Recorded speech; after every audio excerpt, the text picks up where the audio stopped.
নদীর পানি বন্যা আতঙ্কে নির্ঘুম নির্মাঞ্চলের মানুষ। এ বিষয়ে বিস্তারিত জানাতে সুনামগঞ্জ থেকে যুক্ত আছেন সহকর্মী লিপসন আহমেদ। লিপসন, জানাবেন এই মুহূর্তে আবহাওয়া পরিস্থিতি কেমন, আর বন্যা পরিস্থিতি তৈরি হলে আশ্রয় কেন্দ্রগুলোতে সেবা দিতে প্রস্তুত কিনা?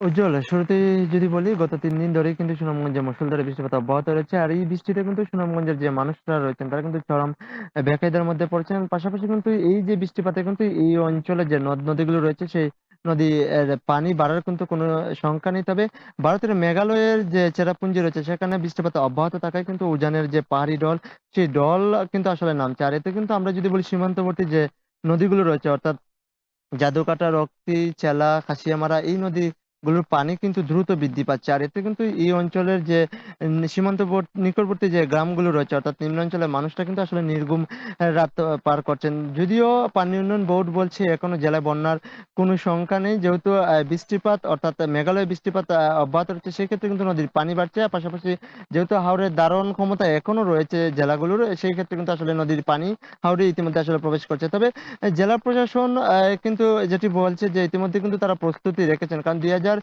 সালে ১৬ জুন কিন্তু কোনো আগাম বার্তা ছাড়াই কিন্তু আসলে এই জেলায় বন্যা পরিস্থিতি সৃষ্টি হয়। এতে কিন্তু বন্যার যে তার ভয়াবহ রূপ সেটি কিন্তু আসলে এই অঞ্চলের মানুষরা সেই রূপ বন্যার আসলে দেখেন। যার ফলে কিন্তু আসলে এই অঞ্চলের মানুষ যখনই আসলে নদ-নদীর পানি বৃদ্ধি পায় তখনই কিন্তু আসলে আতঙ্কে মধ্যে সময় পার করেন। যেহেতু এখনো নদীর পানি বৃদ্ধি পাচ্ছে, সেই ক্ষেত্রে কিন্তু এই অঞ্চলে যে মানুষরা রয়েছেন তারা কিন্তু চরম দুশ্চিন্তায় বলা যায় যে সময় পার করছেন। পাশাপাশি আরেকটি বিষয় জানার জেলা প্রশাসনের পক্ষ থেকে ইতিমধ্যে কিন্তু বন্যা মোকাবেলা করার জন্য কিন্তু তারা সকল ধরনের প্রস্তুতি রেখেছেন। পাশাপাশি যে সীমান্তবর্তী যে উপজেলাগুলো রয়েছে তাহিরপুর, চাতক, ধর্মপাশা, মধ্যনগর, বিশেষ করে তাহিরপুর উপজেলায় কিন্তু ইতিমধ্যে কিন্তু ৩৪ টি আশ্রয় কেন্দ্র প্রস্তুত রাখা হয়েছে। যেহেতু সেখানে যে গ্রামগুলো যদি পানিতে প্লাবিত হয় সেক্ষেত্রে সে পানিতে আসলে যদি প্লাবিত হয় সেক্ষেত্রে কিন্তু তারা যাতে আশ্রয় কেন্দ্রে তাদেরকে নিয়ে যেতে পারেন, সেই জন্য কিন্তু আশ্রয় কেন্দ্রগুলো আসলে প্রস্তুত রেখেছেন। পাশাপাশি ইতিমধ্যে তারা কিন্তু বিভিন্ন উপজেলায়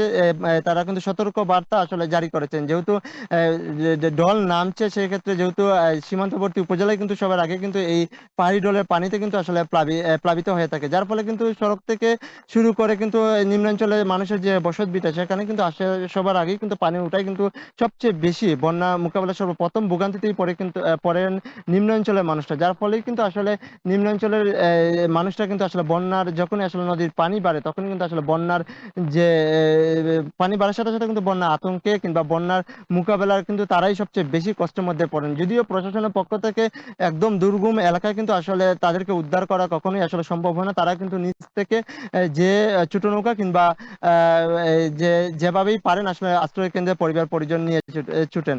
পাশাপাশি যদি ২০২২-এর কথা বলি, ২০২২-এ কিন্তু এই জেলার শহর থেকে শুরু করে একদম গ্রাম পর্যায়ে কিন্তু আসলে যে বন্যার যে পানি সেই পানি কিন্তু আসলে উঠে যায়। তো সব মিলিয়ে বলা যায় যেহেতু বৃষ্টিপাত অব্যাহত রয়েছে, উজানের ঢল নামছে, এই ক্ষেত্রে কিন্তু আসলে এই এলাকায় আসলে মানুষরা বন্যা আতঙ্কে নির্ঘুম সময় পার করছেন। উজ্জ্বল।